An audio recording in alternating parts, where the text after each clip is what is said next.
Selamünaleyküm, kanalımızda abone açıları bugün bize üreyen çıkıyor bazardamız. Sıra geçer piyaz narxı buladı. İçeceğim mi oldu mu? 4,5 4,5 milyon dedik. Kulağınıza.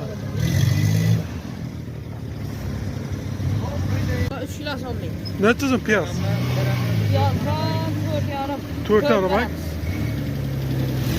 Ne içeceğim Kerem? Kerem geçlik. Kedi. Meselesinden. Kedi. Kedi 4'ten. 4 milyon dedik. Geliveringlerden. Bir de pastanı burası mı? Hava. Haydi. Burası geliverişte. Korktum ha. Sen oğlum ben